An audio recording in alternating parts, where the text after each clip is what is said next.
At 39, Sergio Ramos is no longer just a defender. He is a symbol of Spanish football, a Champions League legend, and one of the most influential captains of his generation.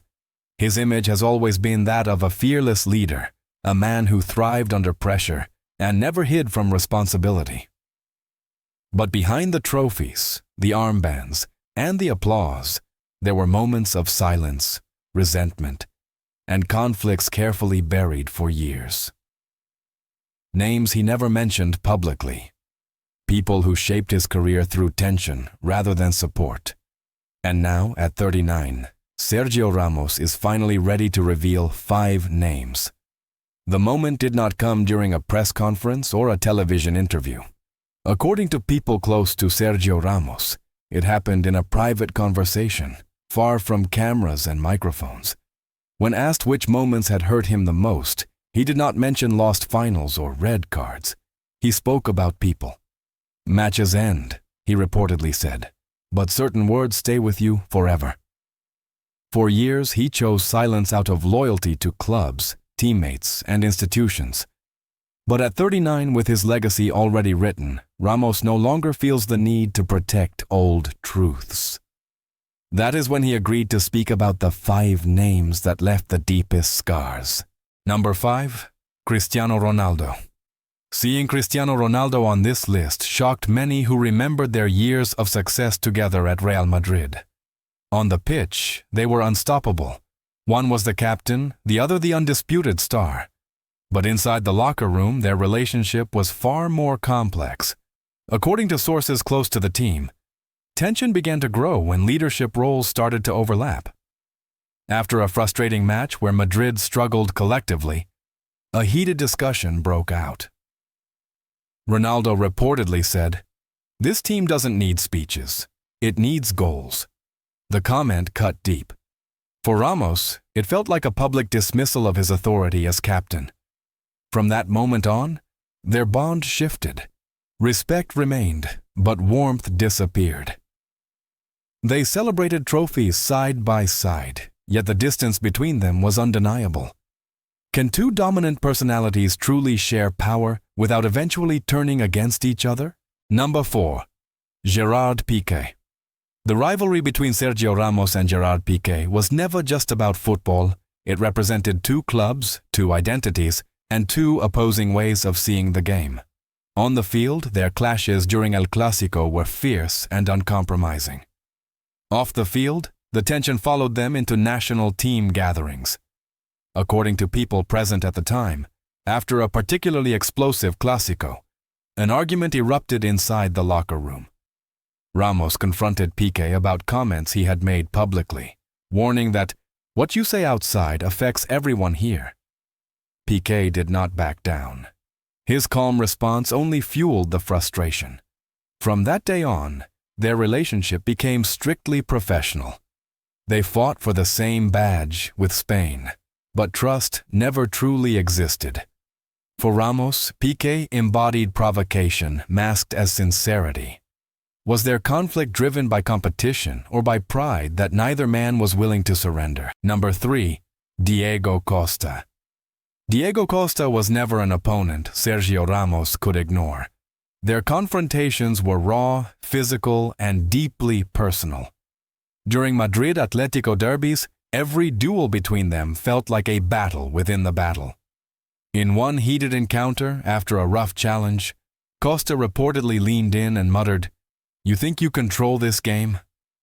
The word stayed with Ramos longer than the foul itself. When Costa later joined the Spanish national team, the tension did not disappear. Training sessions were intense, sometimes uncomfortable, as if old grudges refused to fade. Ramos believed Costa crossed the line deliberately, confusing aggression with intimidation. "Intensity is one thing," he once said privately, "but respect is another." Even wearing the same shirt, there was never a sense of brotherhood. Can a team truly unite when unresolved rivalries walk into the locker room together? Number 2, Eduardo Inda. Eduardo Inda was one of the journalists Sergio Ramos never trusted. Known for his aggressive headlines and strong opinions, Inda repeatedly portrayed Ramos as a destabilizing figure inside the locker room.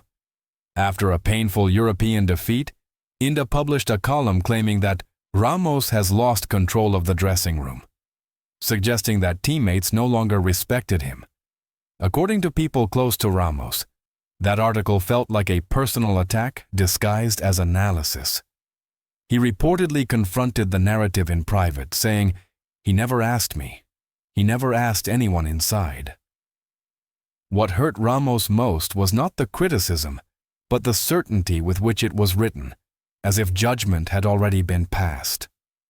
From that moment on, every mention from Inda felt hostile, predetermined.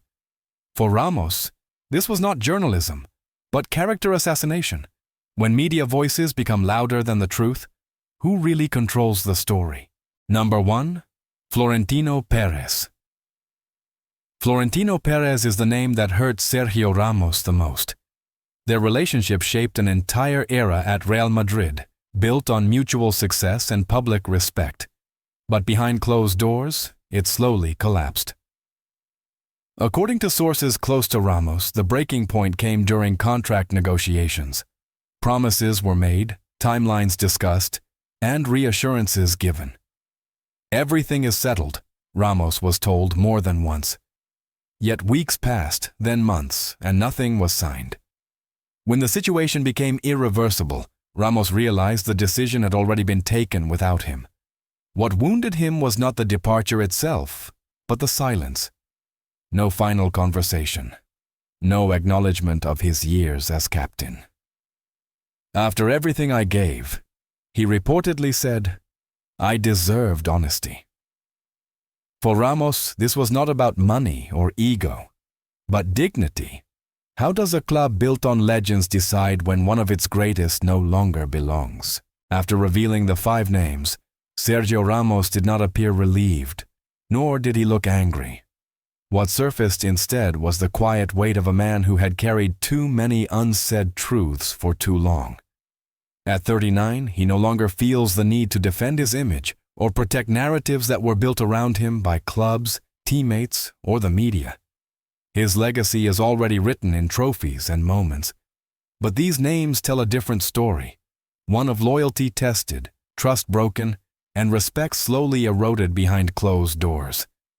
Each name represents a chapter of his career that shaped him in ways victories never could. Rivalries that turned personal, words spoken in locker rooms that never faded, decisions made above his head, without explanation.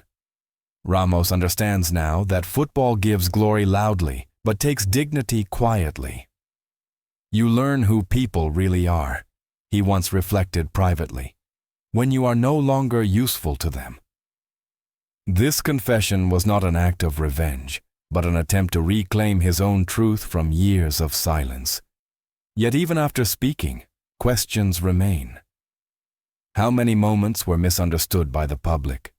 How many choices were forced rather than chosen? And if a player of Sergio Ramos's stature experienced this level of conflict and disappointment, what does that say about the reality faced by those with far less power? Perhaps the most uncomfortable truth is this. In modern football, legends are celebrated on the pitch, but often discarded off it. And as Ramos closes this chapter, one final question lingers in the air. Are these truly the last truths, or only the first ones he finally allowed himself to say? Alla fine della carriera, Fabio Cannavaro guarda il suo percorso con lucidità. Non ricorda i nemici, ricorda le prove.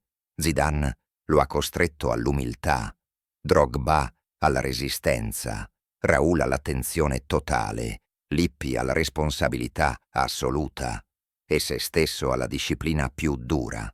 Cannavaro capisce che il calcio non ti chiede di essere perfetto, ti chiede di non scappare mai, e lui non è mai scappato. A 52 anni, l'unica verità che resta è semplice. Non conta chi hai affrontato, ma se hai avuto il coraggio di affrontarti fino in fondo.